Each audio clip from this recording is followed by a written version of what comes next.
Welcome back to the Slash Tax podcast, where we dive into the strategies, secrets, and success stories behind slashing your tax bill legally and ethically, with insights from top CPAs, investors, and tax pros who know how to turn the IRS code into a wealth building tool.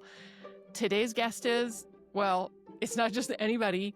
He is my boss, my mentor, and my business partner. He is also one of the most influential voices in tax reform today, known to his millions of followers online as the tax reform expert. I am thrilled to welcome Julio Gonzalez, the founder and CEO of Engineered Tax Services, the nation's largest specialty tax and incentives firm, and the proud sponsor of the Slash Tax podcast. Julio founded ETS nearly 25 years ago, blazing the trail for engineers and tax pros to work hand in hand, helping businesses unlock powerful incentives like cost segregation, R&D tax credits, 179D deductions, just to name a few. Today, ETS supports CPA firms and business owners nationwide in legally reducing their tax liability so they can reinvest those dollars back into their businesses, communities, and their legacy. But that's just the professional side. Julio is also deeply involved in Washington, D.C., shaping tax legislation and fighting to preserve incentives that benefit small businesses and job creators across America. Today, we're pulling back the curtain, talking about where it all started, why he built ETS, what drives him every day, and the impact that he's had on thousands of lives and businesses across the country.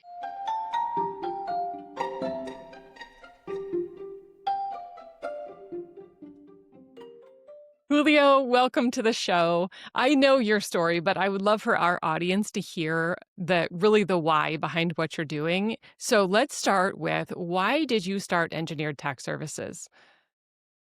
Yeah, I've been doing taxes since the 1980s and was doing it for the Fortune 500 companies, C-level executives.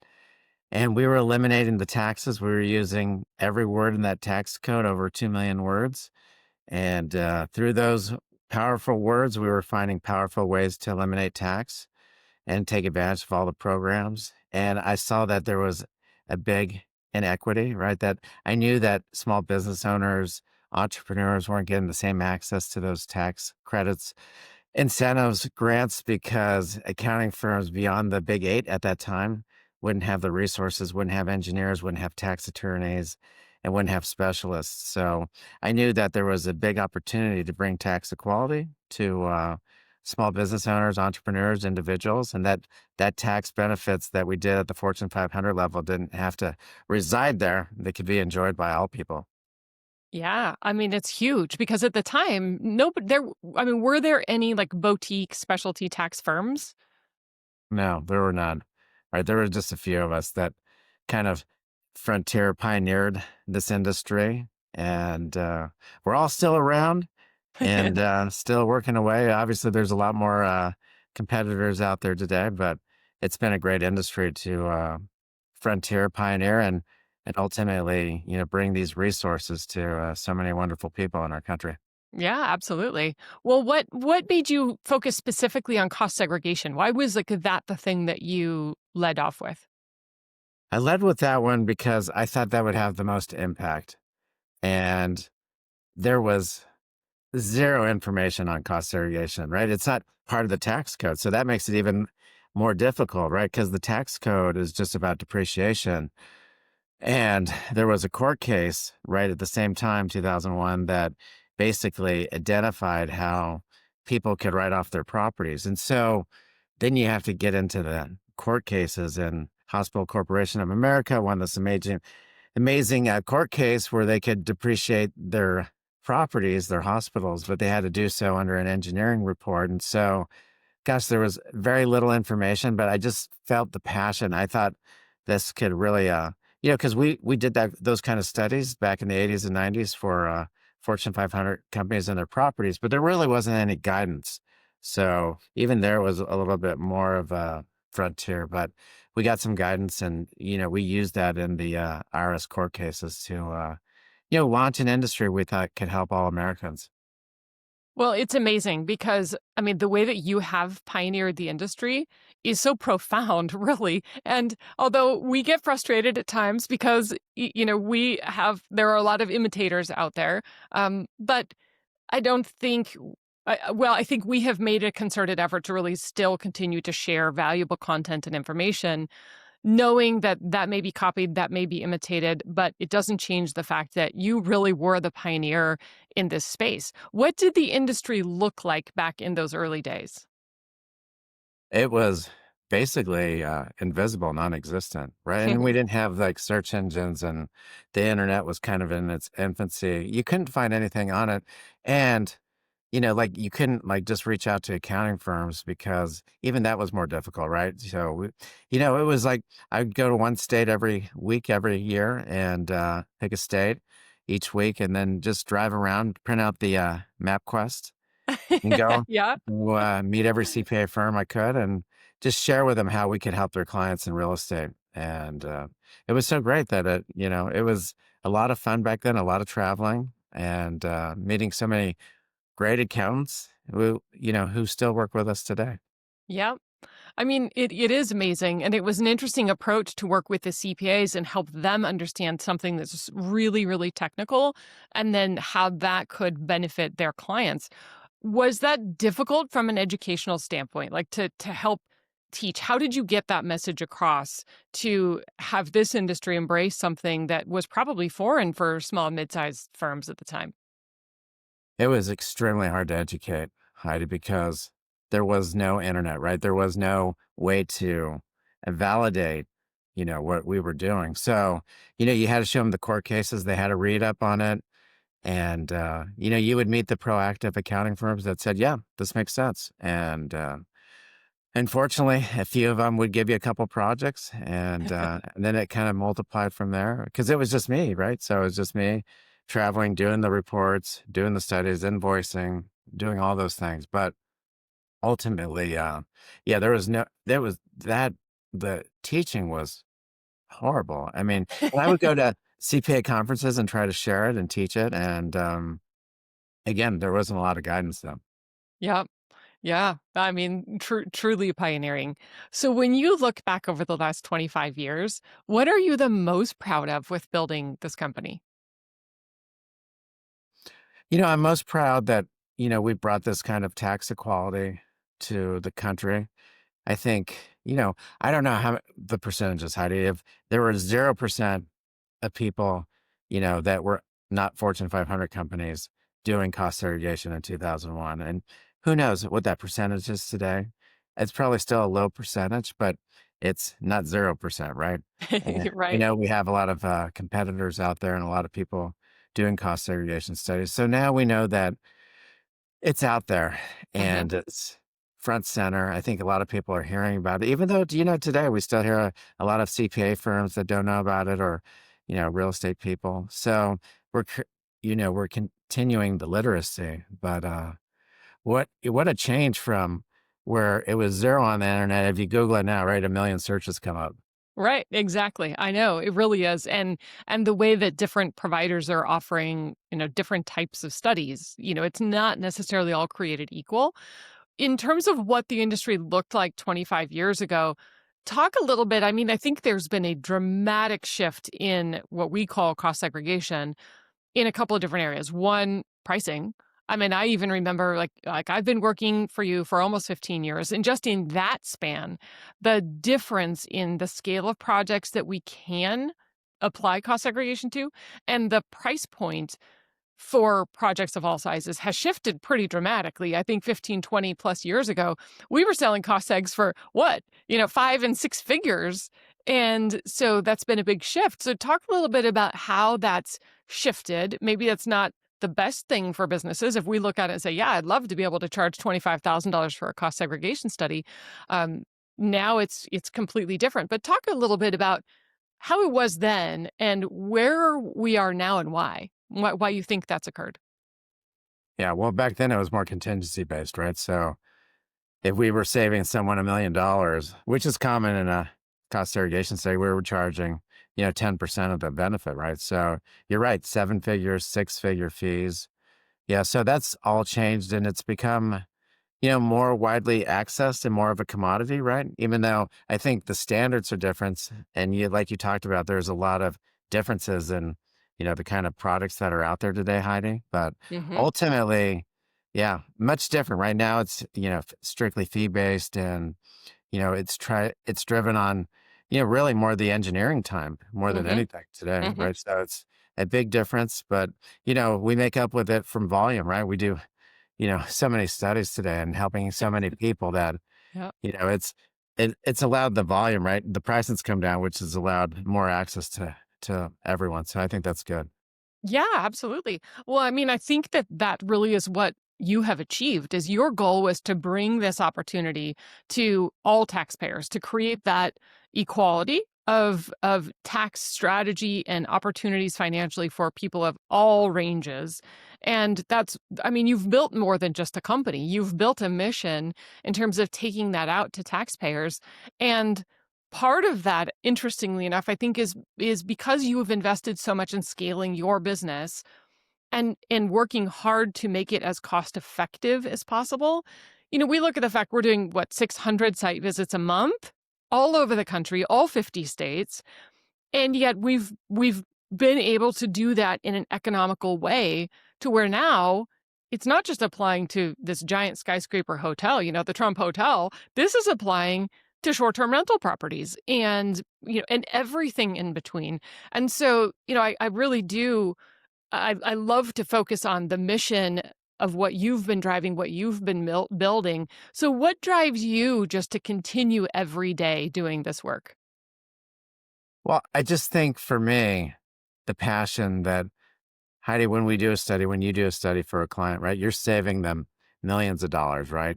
And that helps them preserve their wealth and build their businesses and build industry and build their local GDPs. And I think that's also vital, right? If we're taking advantage of these tax codes, these tax benefits, then ultimately we're all preserving wealth and building jobs, creating economic good for our country. I think all those things are awesome. Yeah, and we just don't do cost segregation, right? We do other things that help impact those things as well. So ultimately, it's great to see that, you know, the government gives us tax code and tax policies that reward investors, that reward you investing in yourself.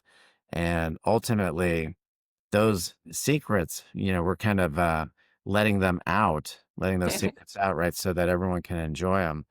But, that's good for our country, right? Good tax policy that's enjoyed by everyone and has access to everyone. I think those are good things. Yeah, absolutely. Well, and that actually segues into you truly, I mean, it's like you are a consummate entrepreneur. And you always talk over the years working with you, you're always using the example of Blockbuster and companies who were at a time were so fundamental to our daily lives. And then almost overnight, we're just gone because of innovation and technology. And so you have always had such a unique willingness to invest in your company, willingness to be open to evolving and growing and shifting as we see opportunities that exist for clients, for taxpayers, and also, we're always dealing with changing tax code regulations, which is pretty impactful for a business like this. So, talk a little bit now about where ETS has gone. It started off as a cost seg firm, but you have continued to encourage and invest in growth, expansion, and evolving that brand to service people in all these different areas. And you just mentioned, that we do a lot more than cost segregation. So will you talk a little bit more about that, about how we have expanded and why you've wanted to do that? Yeah. It's just been so fun. I mean, I think back 2006, this tax code comes out, this new tax bill, and they made energy efficiency in buildings a tax benefit, credit, and incentive and deduction. And ultimately, when I read the tax code in 2006, it was had to be certified by a licensed engineer. It was so complicated. I mean, even for myself to figure it out was complicated. But I was like, well, let's see what we got here. Now, that for sure, when that came out, there was 0 people on that business, right? I Yep. read the tax code. I was like, maybe I can do something with this tax code. And, ultimately it takes a licensed engineering firm, which we are, right? We're one of the few people that's licensed engineering firm. And ultimately, what can I do with this tax code? And, I started with the accounting firms that we had built from 2001 to 2006 and said, hey, we got something else here for you that I think can really help your clients and they can take advantage of these tax benefits. And that one was complicated. Now, there was more information available at that time, but, trying to like the IRS puts out a code to incentivize building energy efficient buildings, right? Because they wanted to take that pressure off the infrastructure of the country, right? And remove all this costs associated with building power. And so they thought the biggest way to do that is to incentivize building owners to be more energy efficient. So that was the cost and reward that the country was thinking of. But when, you know, people from Congress that have never, one, been an engineer, and two, never had a class in taxes, create energy tax policy. Well, now they're doing things that CPAs and engineers cross together. Hmm. And I mean, it was a nightmare, right? Because they came up with all these different ways of certifying it. But ultimately, we digested it and started promoting it. Started hiring engineers to help me model it. First of all, it took me a year just to figure out how do we interpret this code, and then how do we model it? Because there was no software back then to do it. So then you had to go use a architecture software and then kind of reverse engineer it for what we were doing. So it was incredibly complicated, and we definitely birthed that industry. Yep. We Yep. are we're the father of 17019. that one. Yeah, so 45L too. Hmm. So, that's that industry we started, and, so again, and then the CPAs said, "Well, what else can you help us with?" And then we evolved to R&D tax credits, and, we thought that was a natural for our CPA firms because a lot of them didn't have the resources, and we used to outsource that originally. I remember that I would get a lot of requests for that, and we would outsource it. Then we brought it in-house to better control it and better work with our accounting firms. And that's an amazing credit, right? It's a refund of labor and for innovation. So it's an important tax credit. And we thought that would help really well with our accounting firms. And so, that was our third kind of leg on the stool. And yeah, so it's been great to, kind of be the forefathers in those areas and bring those credits to mainstream America through our accounting partners. And that's been a lot of fun. Yeah, and it's constantly evolving, constantly finding those opportunities, and it's fascinating. Our timing on this is perfect. We're a month into the passing of the one big beautiful bill, and there are always opportunities. There are things that close and end and get sunsetted. There are new things that are brought on board. You have been very active in Washington D.C. Again, kind of honing in on your Instagram, your tax reform expert page, and the work that you do in D.C. when it comes to tax policy. Can you talk a little bit about your involvement with tax reform and why that's so important? Yeah, I was fortunate to be put on the tax policy group by the administration. And so me, Steve Moore, Art Loeffler, Larry Kudlow, a few other people. And really just going back and forth with Congress, with Ways and Means Committee Chairman Jason Smith and on Senate Finance Crapo, because those two really were going to create the new tax bill that was definitely going to advance, right? But ultimately, you know, giving them some insight into when they make a change in the tax bill, like everything that gets changed in the tax bill, we've done before over the last 100 years. We've had a tax bill we've had taxes for a long time, right? Since 1914. So when you know that you've had it for over 100 years, you know that we've probably done everything over those 100 years. But, Yeah. then administrations come in and change the tax code, and ultimately things works, things don't work. So, trying to give Congress that feedback and, share with them what works. And a lot of times they'll make a change in the tax code, but ultimately it doesn't have any impact because of AMT or other limitations. So then you kind of got to walk them through those and let them know that, okay, like the salt bill, right, at state and local taxes, they wanted it to be higher, but a lot of people that get salt deductions, it's phased out through AMT, so it really doesn't have the impact that you think it would. So kind of walking them through those things and determining, okay, what's working, and we're fortunate enough to get feedback from so many thousands of accounting firms on what works and doesn't work in this tax bill and share that with them. And who else has a better, finger on that than us, right? Because we work with so many accounting firms, and the other people on the tax policy group come from economic backgrounds, and so I think we were talking for Main Street America and representing every individual, and sharing what really works. And fortunately, we got that tax bill done by July 4th. I thought we would. You never know, because Elon Musk then starts not liking the bill and gets a few senators upset and congressmen. So yeah, it's a roller coaster, right? You never know if it's going to get through. And it barely got through in 2017, when we had a tax bill that was going to, get done. But we did get it done. I think it's been tremendous, tremendous, because we see that. We've even seen the increase in our business, right? Because people are now able to take advantage of this. Now we can go back with the R&D tax credits that they basically, with the last tax bill, made ineffective, right? So Yep. it wasn't working. People Mhm. were offshoring. People were taking their business offshore, and employment was going away. And we needed to fix that, right? And fix the R&D bill. And we made it so that you can go back 3 years and get refunds. So thank God we fixed that. And Well, and that was the it's you're rolling right into my next question I was going to ask was what do you think are the biggest threats and opportunities that we see right now with tax incentives? And I think you're spot on with R&D credits, the repeal of amortization, so it's full expensing plus credits to help really build innovation. Is there anything else you see as, again, big threats or big opportunities as a result of this tax bill?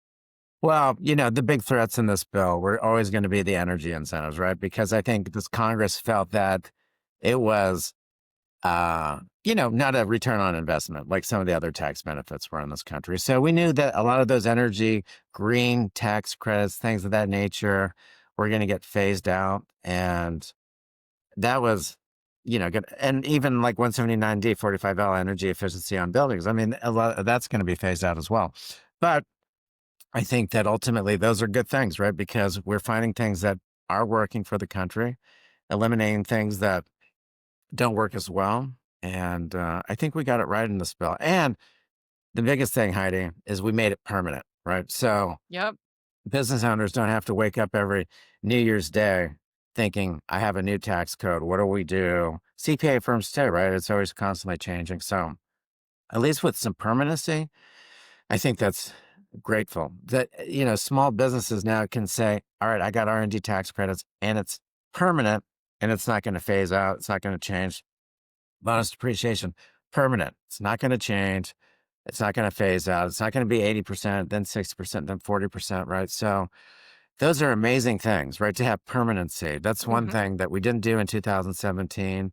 And unfortunately, it costs a lot of Americans just uncertainty and accounting firms. And, accounting firms, Heidi, probably take a year to catch up to new tax code, right? So Yeah. there's a lot of people, a lot of business owners that will probably miss out on the benefits in the current year because it's just digesting all that information, right? They're just finishing up last year's tax returns, Yep. then got 3 months to do tax planning before midnight hits on New Year's Eve, right? So, think about it from their perspective. New tax code, they're wrapping up last year's extensions, and so, we're going to see a lot of Americans, unfortunately, probably miss these tax benefits, but maybe this education, these podcasts will help people be more aware and put more pressure on their accounting firms to take Well, advantage of certain things. yeah, 100%. And yeah, because that really does tie into how we continue to expand and see those opportunities with now, because we've identified cost segregation or R&D credits or other things. Now we've got this acquisition of an amazing platform to identify incentives for business owners. And it's not just cost seg and R&D, it's anything that can be applicable for that particular company. And then really helping with that higher level strategic plan.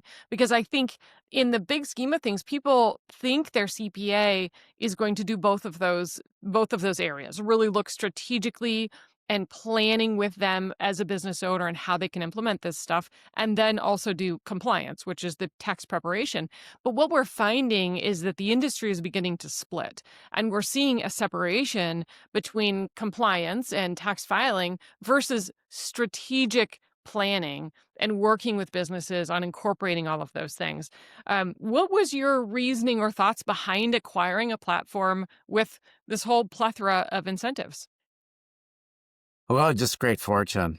Fortune, I think you introduced me to that company. And so, they were tech people that were amazing at building a platform to find all these incentives, but they didn't have a way to get it out to the masses. And they thought our distribution could do so. And I thought it was a natural fit. So that was the reason for the acquisition because, you know, more than the tax benefits that are missed by all Americans, entrepreneurs, minority business owners, women owned businesses, are those incentives, those grants, those programs that are available to everyone, and they're just missed. But we Mhm. know that the biggest user of grants and incentives are Meta, Tesla, right? They take billions of dollars in grants, but everyone has access to them. And creating that awareness, I just think was so smart. And, using our accounting firms to educate the individuals and small business owners, I just think what a great fortune. Yeah, absolutely. Well, to that on that note, you have worked with some of the biggest names in business, some of the biggest family office groups. Really, you are in a sphere. You're based in West Palm Beach, so in the Palm Beach crowd, you are really you are enveloped in an amazing group of people that have such an impact in our country. But what is a case or client or story for you that stands out to you where you felt like you really made an impact on them because of the work that you do or this company does?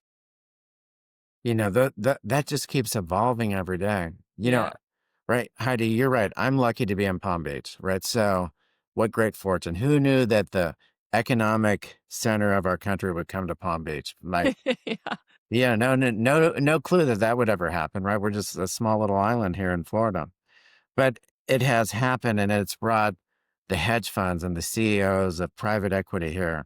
And it's really become the headquarters of economic activity in our country. And so every day I'm meeting these CEOs that are, you know, in meeting them, they're overpaying their taxes by 10, $20 million. And they're not getting the tax planning you talked about. There's tax planning CPAs, there's reactive accounting firms, right? We're trying to work with the proactive ones and push them to do better with their Mhm. clients Mhm. and keep their clients right through tax planning. But it's again tough to catch up with new tax code every few years and changing tax codes. So we get it, and that's why we're that resource to them. And but I don't know. Every day it's someone amazing. Stephen Ross, right? That owns one of the biggest real estate companies. Owns the Miami Dolphins. So you work with some NFL football teams too, and some of those families. That's pretty cool. Yeah, it Um, is. we've I've gotten the opportunity to meet with Elon Musk and President Trump over the years and work with them. So, it's been a fun journey, but just kind of a lot of luck. But you're in a great place in Vegas too, so I imagine you get to meet a lot of amazing people as well. It's pretty amazing. Our team is all, I think, located in logistically perfect places. So, what advice do you have for entrepreneurs or taxpayers who feel overwhelmed by the tax system and they want to take control? Yeah, I think more than ever, Heidi. I mean, I think the podcasts are really helping. It sounds like that education is working and that entrepreneurs are taking advantage of podcasts to get updates and information on how they can do better in their companies. And so creating that content that you're doing, I think is super helpful.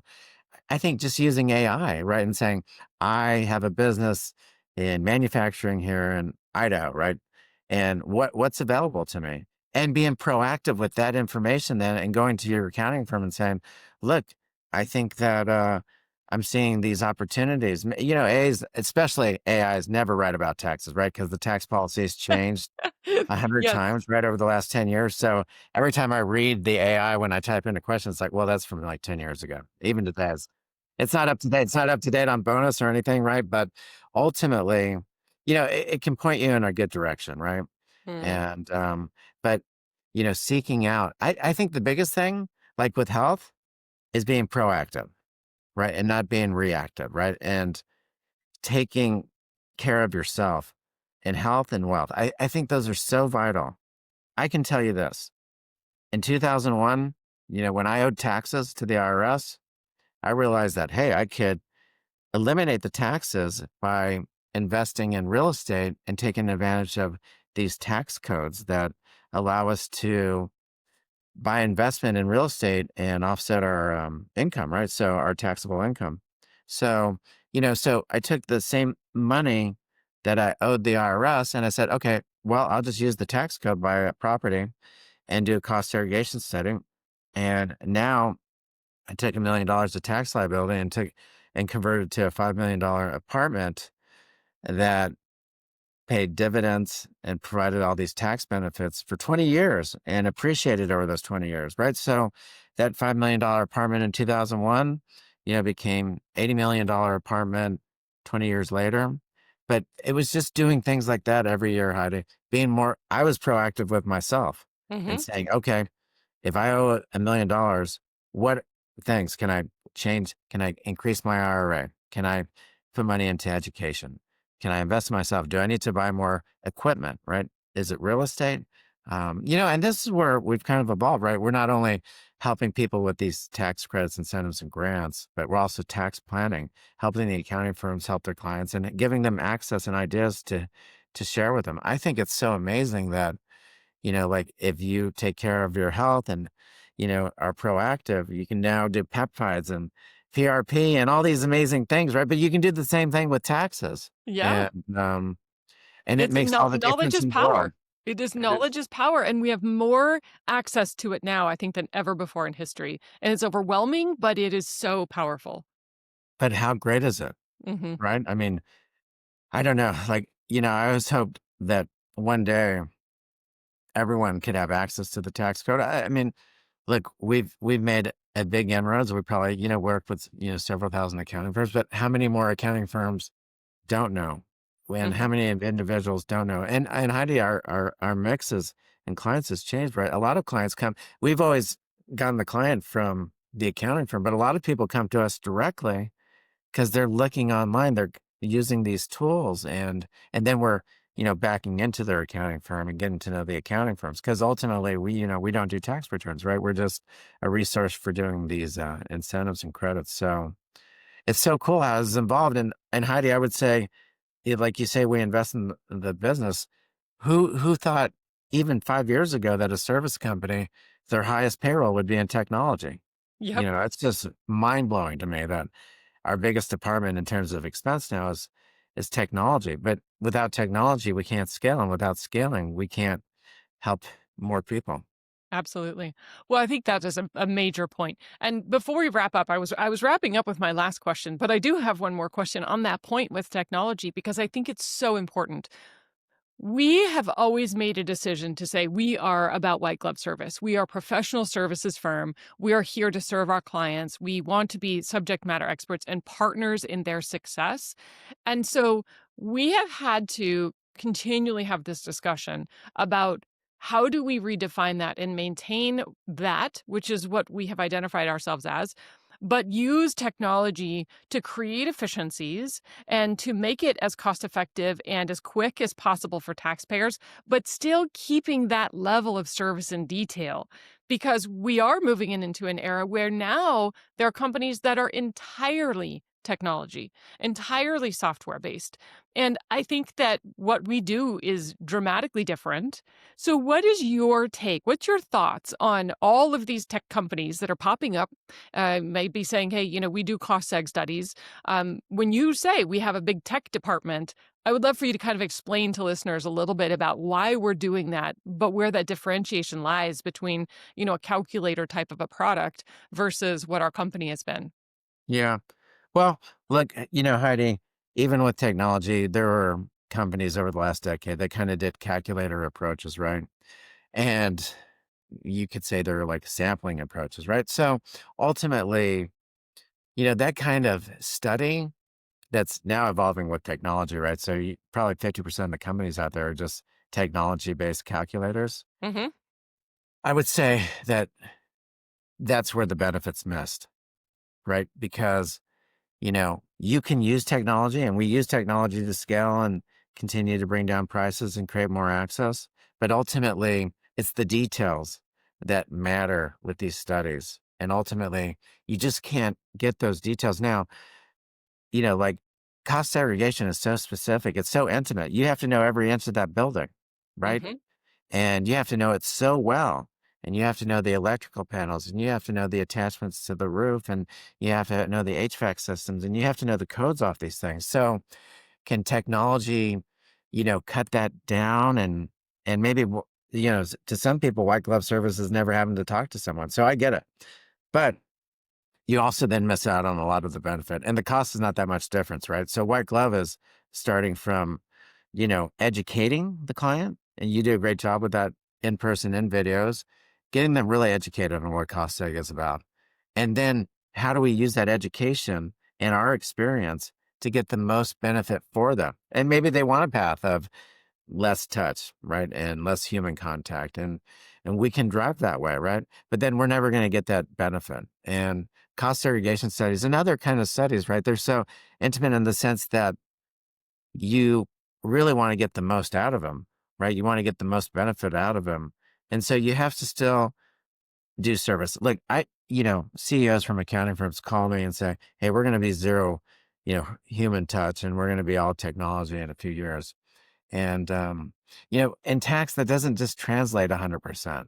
Yeah, In tax, it's still you really have to know the client, you have to know the property, you have to know so much about it that technology is helping us though. It's helping us do things quicker and gathering information quicker. But still, you have to have a little bit of personal touch, which I think really getting to know the client and getting to educate them is, really important.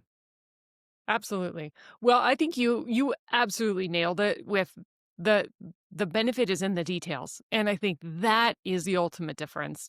And I think what our mission is now is really beginning to shift from just simple education of what cost segregation is. Now it's becoming much more common.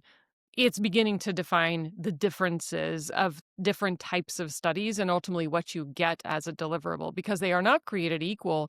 And I love what you have always built being committed to excellence, committed to the details, committed to understanding clients, to the education. But to your point, understanding people because cost segregation may not apply to every person. It is in the details of their tax situation as well. And I think that is really what we've been able to bring to the table. And you have always been completely committed to that level of excellence and that detail. Um, Yeah. I would say one thing about this, Heidi. I would say one thing about this. The IRS is a roller coaster, right? So you can take shortcuts, and people have taken shortcuts on cost segregation studies or R&D tax credits. And we've seen people in our industry that have taken those shortcuts. And what happens? The IRS changes. In 3 years, we have a new IRS, we have a new IRS commissioner, and they go after those people, right? And so they throw them out, they put them in audit, and ultimately, we've seen a lot of our competitors that were no longer in business because of those shortcuts, right? And unfortunately, it hurts the clients and the CPA firms that sign the tax returns. So we got to meet those standards, right? We can't, the IRS is no joke, yep. and they'll come back 10 years later, right? So, and it's just, so let's just do it right. Like we've always said, let's just do it right. Let's have that standard of excellence. And you said the other thing I think you said was important is that sometimes these people are using technology to get the study and they can't even use it, Hmm. right? So, it's not only just here we can get you a report, but how can you use technology to create a site visit of a property? You can't do it. I mean, there's extra steps you got to take, and you have to be able to defend your report, right? You Exactly. because the IRS is when they're on you and they're looking at these reports, they're relentless, and they can Hmm. be. And fortunately, we have the details that we can defend our, and we do get occasional audits, but I think we have a good reputation, and typically we get through those things fairly easy, and we don't cost our clients or their accounting firms any issues. That's amazing. Absolutely. Well, Heidi, I'll, Julio, I'll, I'll use this reference, and I okay. and I, I think this is really sincere. I wouldn't want to go to a doctor that isn't white glove service for an issue, a personal medical issue, right? So I really think like we say, health and wealth, I think they're so closely related. Hmm. And I wouldn't take shortcuts with the doctor. I wouldn't take shortcuts with the IRS. And it doesn't cost that much more. And you get so much more benefit from it, right? We've spent a little Exactly. more time. We Right. spend a little more time. And listen, the fee's tax deductible anyway. So, it's not really that big of a difference. Right. I mean, that's the exact conversation. I just had that conversation with a client like an hour ago, and he was asking about that. And I said, look, the price difference is the price difference. We may not be the cheapest, but we're talking a couple $1,000 maybe. The difference is exponentially more benefit. I mean, in some cases, we're talking about hundreds of thousands of dollars of difference in increased benefit for $1,000 or $2,000 difference is oftentimes what we see. It's so dramatic, but it's just a matter of not knowing. And so I think that's why these formats and this shift of people listening to podcasts and being on social media and looking for resources is tremendous. Yeah. Because again, information is power. And I think it's amazing. And you've done an amazing thing. Thanks. And Heidi, one thing, when you have the details, then you can use the report to do updated annually for dispositions and things that are coming out of the property, right? Or being exhausted or being worn out. And, without the details and some of these automated reports, you can't do that. So you miss out on not only the current benefit, but future benefit and being able to manage recapture. Yep. Yeah, absolutely. Oh, we could do a whole nother podcast on recapture and mitigating the tax on the back end. So we'll keep that for round two. Okay. Fair enough. um, but Julio, thank you so much for joining us today. I appreciate your time so much, and you truly have become such an icon and a pioneer in this industry. And it's been an absolute pleasure working with you. I appreciate it. Julio, thank you so much, not just for being here today, but for your vision, your leadership, and the impact that you've made in this space. I've had the honor of working for you for almost 15 years, and it has been inspiring to see how many people's lives have been changed through the work that ETS does. And to our listeners, if you've enjoyed the conversation and you want to learn more about how engineered tax services can help you slash your taxes legally and strategically, just check the show notes for a link to get your free tax savings estimate or to schedule a consult. Don't forget to subscribe, rate, and share this episode with someone who could use a tax break or just a little inspiration. I am Heidi Henderson, and this is the Slash Tax Podcast, where we turn your biggest expense into your greatest opportunity.